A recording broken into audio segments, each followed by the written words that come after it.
নমস্কার বন্ধুরা, আজ আমি আপনাদের নিয়ে এসেছি বীরভূম জেলার অন্যতম পবিত্র শক্তিপীঠ কঙ্কালীতলায়। কোপাই নদীর তীরে অবস্থিত এই তীর্থস্থান প্রতি বছর হাজার হাজার ভক্তকে আকর্ষণ করে। অনেকেই জানতে চান কঙ্কালীতলায় গাড়ি পার্কিং কোথায় করব, পার্কিংয়ের জন্য কোনো টাকা লাগে কি, ভোগের বর্তমান মূল্য কত, ভোগের কুপন কীভাবে কাটব, টোটো ভাড়া কত, এই সমস্ত গুরুত্বপূর্ণ তথ্য আজকের ভিডিওতে জানতে পারবেন। তাই ভিডিওটি শেষ পর্যন্ত অবশ্যই দেখুন। হিন্দু শাস্ত্র অনুযায়ী কঙ্কালীতলা ভারতের 51টি শক্তিপীঠের অন্যতম। পুরাণে বলা হয়েছে, রাজা দক্ষের যজ্ঞে অপমানিত হয়ে দেবী সতী যোগাগ্নিতে দেহত্যাগ করেন।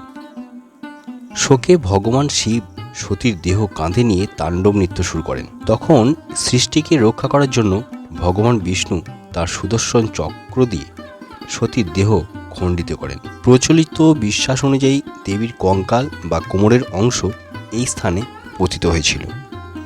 সেই থেকেই এই পবিত্র তীর্থের নাম হয় কঙ্কালীতলা।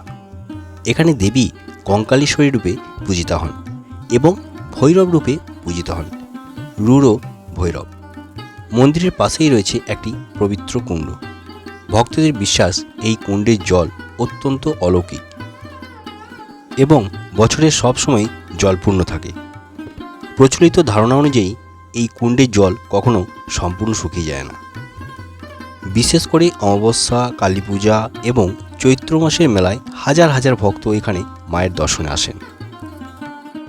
আপনি যদি ট্রেনে আসেন তাহলে সবচেয়ে কাছের স্টেশন হলো প্রান্তিক। আর যদি শান্তিনিকেতনে ঘুরতে চান তাহলে বোলপুর স্টেশনে নেমে টোটো করে শান্তিনিকেতনে চলে আসতে পারেন। সেখানে আপনার বাজেট অনুযায়ী অনেক লজ ও হোটেল রয়েছে। একদিন শান্তিনিকেতন ঘুরেও পরের দিন টোটো ভাড়া করে সহজেই কঙ্কালীতলা দর্শনে আসতে পারেন। আর যদি নিজের গাড়িতে আসেন তাহলে মন্দিরের কাছেই গাড়ি পার্কিংয়ের ব্যবস্থা রয়েছে। আমরা যখন গিয়েছিলাম তখন কোনো গাড়ি পার্কিংয়ের চার্জ নেওয়া হয়নি, কারণ শুনেছিলাম যে এরপর থেকে গাড়ি পার্কিংয়ের যে চার্জটা নেওয়া হতো সেটা উঠে গেছে। আগে যেমন করতো টোটোয় 10 টাকা, বড় গাড়ি 50 টাকা, তো সে সমস্ত সব উঠে গেছে। এখন আর কোনো পার্কিংয়ের খরচা লাগে না। তবে ওখানে যাওয়ার সময় নিজের দায়িত্বে গাড়ি রাখতে হবে ওই পার্কিংয়ের ভেতরে। গাড়ি পার্কিং করার পর আপনারা চলে যান মন্দিরের দিকে। মন্দিরের ডান দিকে দেখতে পাবেন অনেক দোকান রয়েছে, সেখান থেকে পূজার ডালা কিনে নিন। সেই ডালা কিনে নিয়ে গিয়ে মন্দিরে পুজো দিন। তো মন্দিরে পুজো দেওয়া হয়ে গেলে কুপনটা কেটে নেবেন। যে ভোগের যে কুপন, সেই কুপনটা এই মন্দিরেতেই দেখবেন টেবিল নিয়ে বসে আছে। তো ওখানে কুপনটা পাওয়া যাচ্ছে। তো এখন ভোগের মূল্য 60 টাকা। মায়ের ভোগ প্রসাদ গ্রহণ করার পর আপনারা চাইলে থাকতেও পারেন, আর যদি ভাবেন যে আমরা আশেপাশে যেসব সাইট সিন আছে সেগুলো দেখে আসবো, যেমন সোনাঝুরি হাট, কোপাই নদী, তারপরে আমার কুঠির, আরও অনেক কিছুই রয়েছে। তো এগুলো দেখে আসার পরে আপনারা যদি ভাবেন যে আবার এই কঙ্কালীতলাতে আসবো, সেখানে সন্ধ্যা আরতি দেখব, তো এটা টাইম 6টার দিকে। আর শীতকালে কিন্তু আরও সময়ে আরম্ভ হয়ে যায়।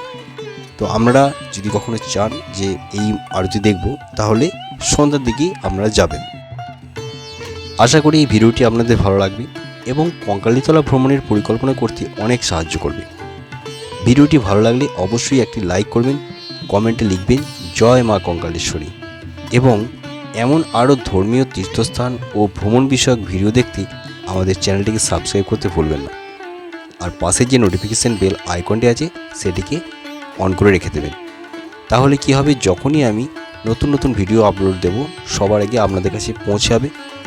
আর রাত্রিতে আমি লাইভে আসি 8টার দিকে, তো লাইভে আমার সাথে কথা বলতেও পারবেন। তাহলে চলুন আজকের মতো ভিডিওটা এখানেই শেষ করছি। সবাই ভালো থাকবেন, আবার দেখা হবে পরের ভিডিওতে।